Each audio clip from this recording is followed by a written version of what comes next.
One of our really good friends who actually works with one of our sponsors, KelTec, they happen to be in Florida. Now, here's what's weird. They're in Cocoa, Florida. So they're kind of more towards the eastern side of it. However, when you see the projected path of this hurricane, at some point the eye, if it stays on to what they're projecting, the eye is like over Orlando at some point, which means everybody on the eastern side is going to get whipped by those rings as well, including our friend Chad Enos with KelTec, who joins us right now in he's got a really like nicely kitted out bunker. Chad, it's good to see you. Are you staying dry at least?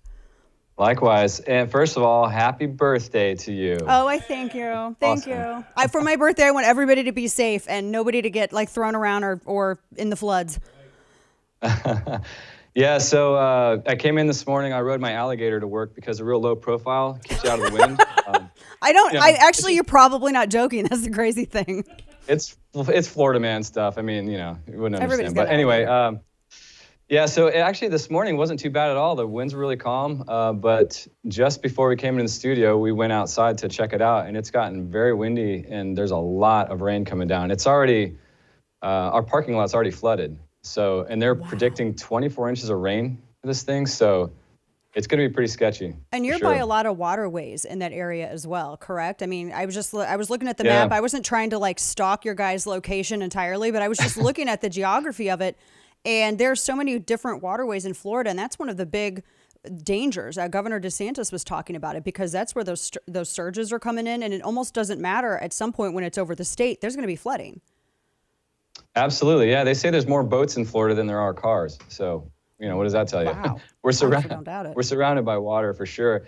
And the water line was already pretty high in all the rivers. And I imagine the lakes too. We've had a lot of rain lately. And this is just compounding that situation. So hopefully people prepared. There's going to be a lot of rain with this one. And I think the biggest threat for this storm, besides the insane winds on the west coast of Florida, is just all that water and the flooding. So yeah, we're talking with our friend Chad Enos from KelTec, KelTecWeapons.com, and they're in Cocoa, Florida.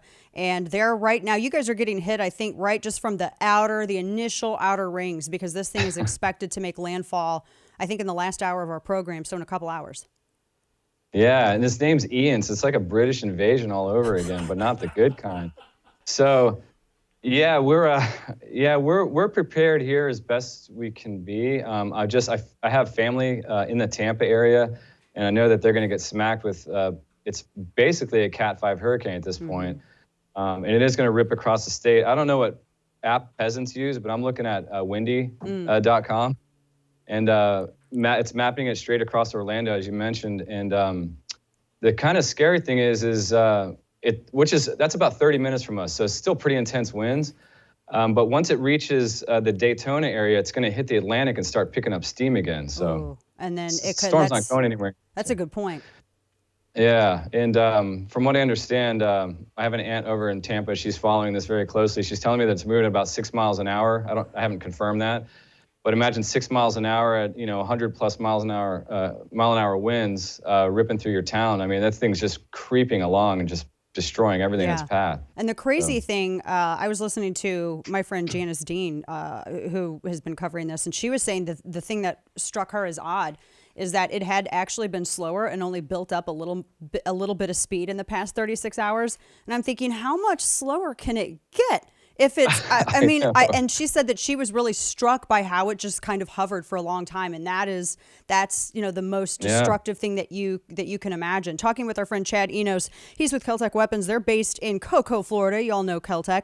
Answer me this, because I love the resilience of Florida folks. I mean, you have people who are like, yeah, I know this hurricane's coming, and the crazy thing is these are the people. I think that the people who are kind of survivalists and know how to deal with things, there are certain people who want to wait out the storm. And I get very nervous for those people. But yet, we see stuff hit the Keys all the time, and they're survivors. Explain that to me. What is with the resiliency and give us some insight into that. Yeah, the thing I don't get is that there's a lot of Mountain Dew drinkers here, and yet the shelves are completely empty of water, and there's plenty of Mountain Dew. I don't understand. So you can't get water and you can't get PBR, but you can get plenty of Mountain Dew if you want. There you go. Now, all kidding aside, we are pretty resilient. I mean, we're kind of used to it. I feel sorry for a lot of the transplants that have, recently showed up to Florida, to live in a free state. So, welcome to Florida. Sorry about the hurricanes. Yeah.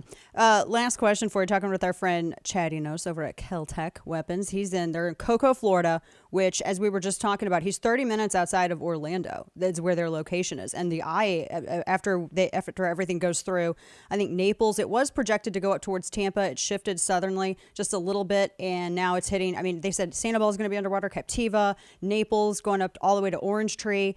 The Isle at some point is going to be over Orlando. You guys are going to get hit afterwards, though. Because you're a Florida resident. Tell me a little bit about afterwards, and when you first emerge or when you go back, and what is that like? And when you're dealing with that, what's the first thing on your mind? And obviously, the elephant in the room, the big sense of security. I mean, you don't have to worry about it; others do. Talk to us about that. Yeah, you bring up a great point. So in the aftermath of these storms, if they're pretty bad, the cleanup is it's immense. It's very intense, and yeah, there's a lot of security issues because everyone's power goes out, and sometimes that power can be out for the last hurricane we had. I think my power was out in my neighborhood for 6 days. Wow. Yeah. So without power, without internet and all that stuff for 6 days, those are creature comforts to us now. So it's hard to deal with that. In our area in particular, there's not a whole lot of crime, so we don't really worry too much about that. And again, we're all loaded up with KSGs, so should be pretty safe there. You don't have to worry about that with KSG. Yeah. So that's really the biggest thing is just getting back to a normal life and cleaning everything up in the aftermath of these storms. It just takes a ton of effort, and it's kind of a pain. But it's living in Florida, we just have to deal with this once in a while. That's sometimes the trade-off that you have to make in order to live in paradise. Chad Enos, sure. We're going to be praying for all of you that everybody gets through this with minimal damage and no loss of life. That is the ultimate goal. And we'll catch you on the other side, my friend. Stay safe, stay dry. And when are the P-15s going out? You should be getting yours pretty soon. You knew I wasn't going to let go of that. They will be... They will be shipping very soon. In fact, I think they may have already sent some out already. Because I will punch Hurricane Ian in the face if it at all hurts distribution of that. No, we should be okay. Okay, all right. Our friend Chad Enos with KelTecWeapons.com, KelTec. Chad, always good to see you. Thank you, my friend. Stay safe. You too. Thank you. Of course.